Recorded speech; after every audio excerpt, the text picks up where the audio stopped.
Good morning students, welcome to English पुर class. Friends, English पुर के क्लास में आप सबका स्वागत है। फ्रेंड्स, 100 मार्क्स का जो इंग्लिश है 12th क्लास का कविता का आज तीसरा क्लास है। जो कविता था दूसरा कविता था जो पद सूरदास का, उसका आज तीसरा क्लास है। और आज की क्लास में मैं तीसरे क्लास में आपका टॉप 25 ऑब्जेक्टिव क्वेश्चंस लेकर आया हूँ, जबकि परीक्षा में निश्चित रूप से यहाँ से क्वेश्चन आएगा फ्रेंड्स, ठीक है ना। यदि फर्स्ट एंड सेकंड क्लास आप ज्वाइन नहीं किए थे, उसका लिंक्स जो है डिस्क्रिप्शन बॉक्स में दिया हुआ, आप जाकर वहाँ प्राप्त कर लीजिए। फ्रेंड्स, प्ले लिस्ट में भी दिया हुआ, आप वहाँ से जाकर प्राप्त कर सकते हैं। तो आइए, आज की क्लास अति महत्वपूर्ण होने वाला है फ्रेंड्स। जो फर्स्ट यहाँ क्वेश्चन लिखा हुआ है, देखिए लिखा है सूरदास का जन्म कब माना जाता है। मैंने आपको फर्स्ट में बताया था कि बहुत विवाद है कि सूरदास का जन्म कब हुआ था, लेकिन सर्वमान जो है 1478 ईस्वी में सर्वमान माना जाता है। तो सूरदास जी का जन्म 1478 ईस्वी में हुआ था। तो आपका ऑप्शन क्या हो जाएगा? ब हो जाएगा। चलिए, ब्रज क्षेत्र के किस ग्राम में सूर अवधि अधिक रहे थे? माने ब्रज क्षेत्र के किस ग्राम में सूरदास जी बहुत अधिक दिन तक रहे थे? तो आप बताइए, दूसरा का ऑप्शन आपका क्या होगा?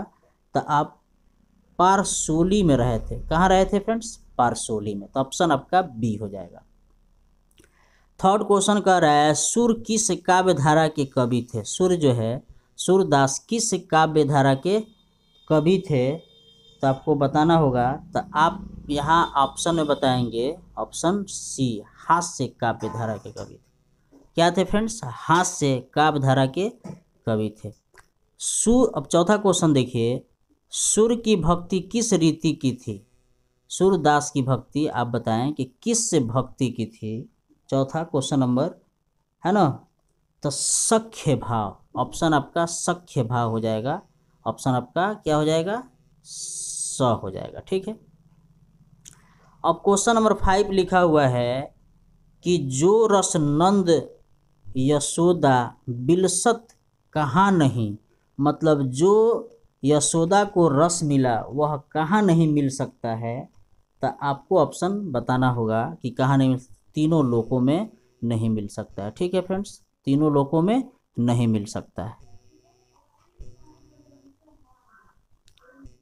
क्वेश्चन नंबर 6 लिखा हुआ है सूर्य काव्य का कौन सा अंश हिंदी साहित्य की अमूल्य निधि के रूप में स्वीकृत है ना। क्वेश्चन नंबर 6 का आप आंसर बताएंगे।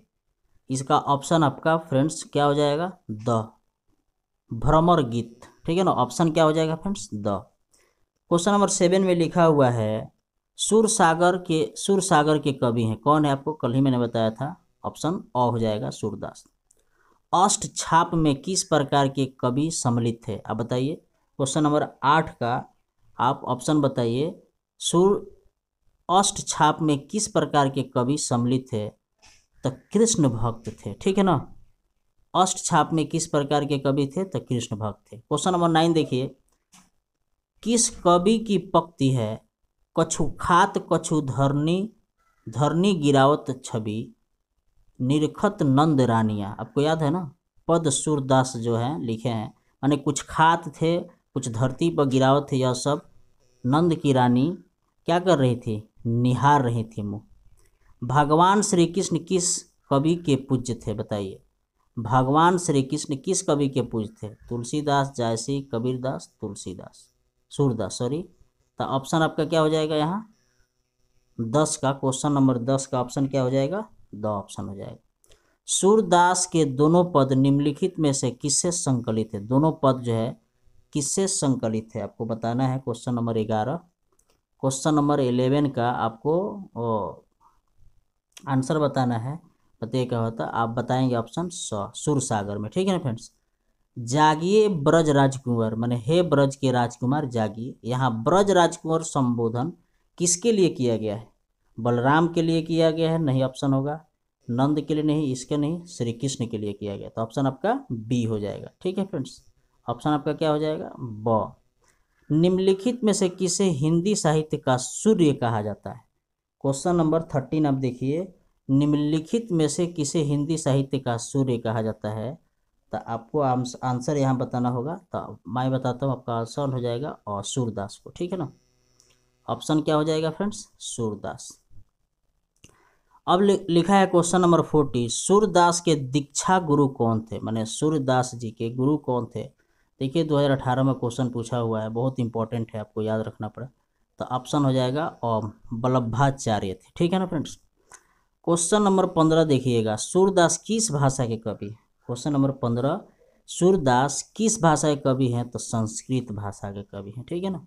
सूरदास आपका संस्कृत भाषा के कवि हैं। 16 नंबर बताना है, सूरदास के संकलित पदों में कौन सा रस है, बताइए। सूरदास, मैंने आपको फर्स्ट क्लास में बहुत इस पर जोर देकर बताया था, इसका ऑप्शन वात्सल्य रस मतलब मातृ प्रेम है ना। तो यह आपका ऑप्शन हो जाएगा ब। क्या हो जाएगा फ्रेंड्स, ऑप्शन ब हो जाएगा। कन्या का क्या अर्थ होता है, बताइए। कन्या का क्या अर्थ होता है, कन्या का क्या अर्थ होता है ना। तो कन्या का अर्थ बताइए, आप सब जानते हैं कन्या का अर्थ क्या होता है। कन्या का अर्थ क्या होता है, यहाँ कन्या का अर्थ होगा गोद, माने गोद में लेके नंद बाबा है ना, जो श्री कृष्ण को भोजन करा रहे थे। कन्या का अर्थ हो गया यहाँ गोद, याद रखना है। तमचूर का अर्थ क्या होता है, क्वेश्चन नंबर 18 का अर्थ बताएंगे।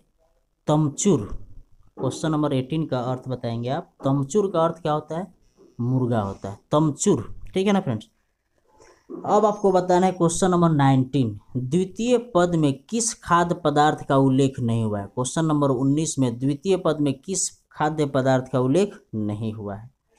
तो यहाँ दही का हुआ है, माखन का हुआ है, ठीक है ना, मिश्री का, लेकिन इसका नहीं हुआ है, ठीक है। तो ऑप्शन आपका इसका क्वेश्चन नंबर 19 का ऑप्शन हो जाएगा द। सूरदास की कृति है, कौन सा कृति है बताइए। इसमें अ ब स की द, कौन सा कृति है। तो क्वेश्चन नंबर कितना है 20।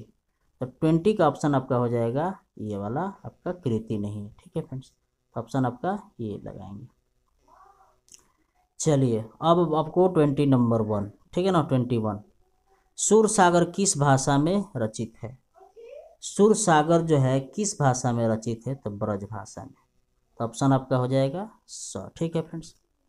अब लिखा है सूरदास किस मार्ग में, किस मार्ग में सूरदास किस मार्ग में दीक्षित हुए, यानी कौन से मार्ग में दीक्षित हुए। तो पुष्टि मार्ग आपको याद रखना होगा। कौन सा मार्ग, पुष्टि मार्ग, ठीक है फ्रेंड्स। कौन सा मार्ग, पुष्टि मार्ग, इसका ऑप्शन ये हो जाएगा। आज का क्वेश्चन नंबर लास्ट हम देखेंगे फ्रेंड्स। वल्लभाचार्य से मिलने के पूर्व सूर किस भाव में पद गाते थे। बहुत इंपॉर्टेंट क्वेश्चन है आज के लास्ट क्लास। तो ये दैन्य भाषा, दैन्य भाव में यह गाते थे, ठीक है फ्रेंड्स। तो बताइए आज का यह ऑब्जेक्टिव क्वेश्चंस आपको कैसा लगा फ्रेंड्स। मैं उम्मीद करता हूँ बहुत आपको अच्छा लगा होगा। क्लास 1 से लेकर 23 तक मैंने आज आपको ऑब्जेक्टिव क्वेश्चंस बता दिए। चलिए फ्रेंड्स, तब तक के लिए मुझे दीजिए इजाज़त। Thank you for watching this class. जय हिंद, जय भारत।